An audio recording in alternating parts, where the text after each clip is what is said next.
Hello, beautiful people. Now, I'm starting to notice that there's a lot of mixed feelings when it comes to AEW, not even just because of fans, but within the industry, within itself. You have to think that AEW is doing a lot more damage than they are doing good. Now, before I get into this video, we do need 100 likes on this video. I would definitely appreciate if you hit that like button. And also, if you feel so inclined, hit that subscribe button. I definitely appreciate it.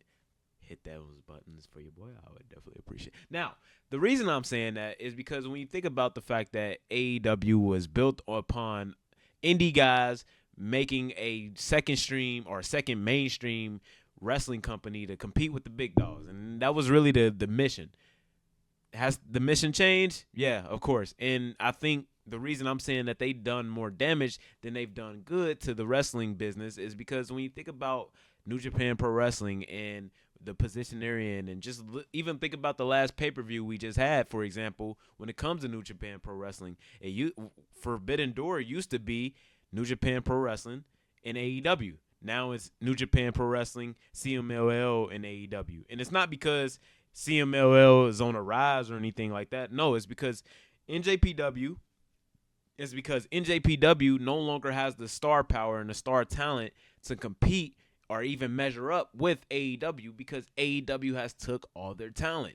They've taken Okada, Jay White, Osprey, etc., etc. People I can't even think of right now, but they've taken those three big names. Those are three huge signings for AEW, and they've kind of just taken them and put them to the side and not really, they've diminished their momentum, and we can talk about that in a different video. But I could imagine that the AEW has really milked the indies dry. And when you hear about this statement from Moose, if you don't know who Moose is, if you're more of a casual audience and you haven't been, paying attention to TNA, he's basically been running TNA for the last however long. He's been running TNA for a very long time. Every time I've checked into TNA, he's been like the world champion. So now I've always tell y'all whether if it's outside of AEW and WWE, I'm kind of ignorant to it. So when you think about TNA, though, I do know enough about TNA that when I think about TNA, I think of Moose. So he is doing the rounds because I believe they have a pay-per-view coming up this weekend or sometime soon, and he's doing the rounds and he's making some some huge statements. Now, this is huge to me. TNA relationship with WWE is way better than the one we had with AEW. Now, before I get into this is not saying that it's a huge shot or it's a negative, but this doesn't surprise me. Again, AEW has milked the indies dry. Like, who is the next big star that they can actually acquire? They took Jay White. They took Okada. They took Kota Ibushi. I believe that's how you say his name. They took Osprey. They take all of these stars and they give nothing back. And even when they give something back, they may have Jon Moxley win the world championship from NJPW, but then he loses it in some match. Nobody even thinks about. I forgot how that match even ended. I remember it being a bad match. I'll just say that. So it did no favors for NJPW. It put no extra eyes on them. Jack Perry didn't put any eyes on them, but they get people talking about AEW, and none of these other companies that they work with get anything in return. So this does not surprise me when I think about AEW's relationships with these other companies. So Moose comments on the WWE TNA relationship. WWE and TNA have been working together recent months. Yada yada yada. A lot of filler.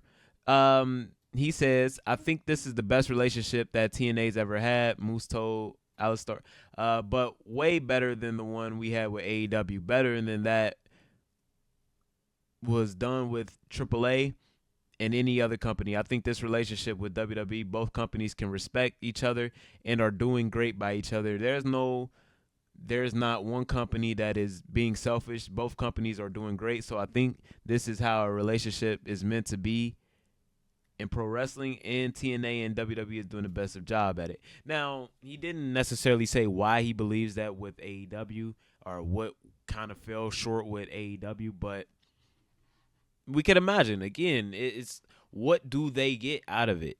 What does TNA get out of working with AEW? When I think about AEW and TNA, I think of Christian being a world champion in TNA. I think of Kenny Omega holding all the belts, and I don't know how that benefited TNA whatsoever. At least we see Joe Hendry getting a platform now. We see uh uh Jordan Grace getting a platform. We've seen multiple people get a platform, and it's a beautiful thing. And it's also still creating that big buzz because I remember at one point WWE would not even mention TNA. Now, is there some drawbacks to WWE working with TNA or TNA working with WWE? Yeah, because they're working with the rookies, quote unquote. They're working with the NXT. They're not even working on the main roster, but it's something. It's a bigger platform than they've already been getting. So, um, me personally,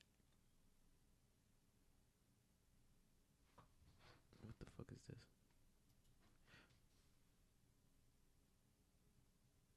It's a bigger platform than they have. So that's what they get out of it. You get more eyes on it. And I think WWE does need to do more for TNA, but who knows what the agreements are. I'm just kind of happy at the moment that we're even getting this. It felt like a pipe dream when Mickey James appeared at the Royal Rumble a couple years ago, and then we got Jordan Grace. And even though I didn't get to see it because I bought some awful tickets to Royal Rumble, if you would like that story, let me know in the comments.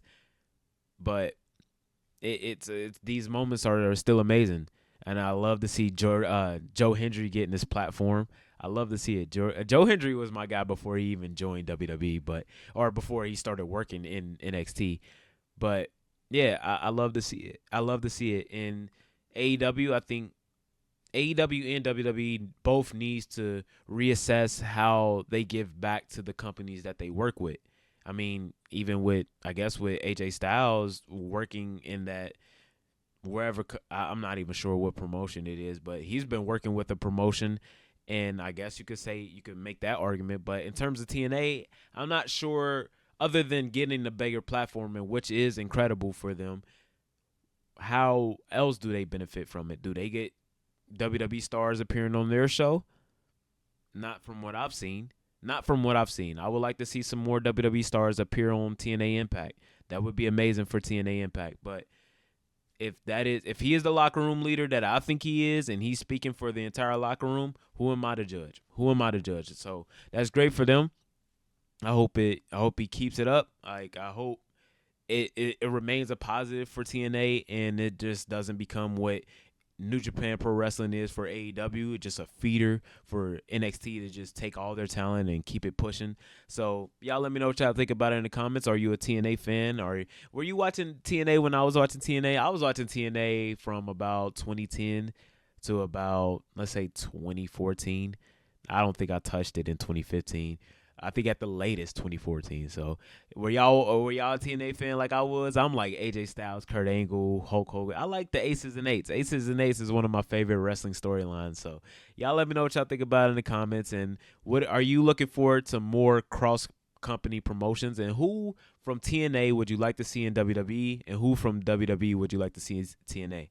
Other than AJ Styles. I'm not giving y'all AJ Styles, but y'all let me know in the comments. Have a beautiful night. Again, we trying to hit 100 likes on this video. Hit the like button. Hit the subscribe button if you feel so inclined. Have a beautiful night. Sub the act. Stay safe out there, folks.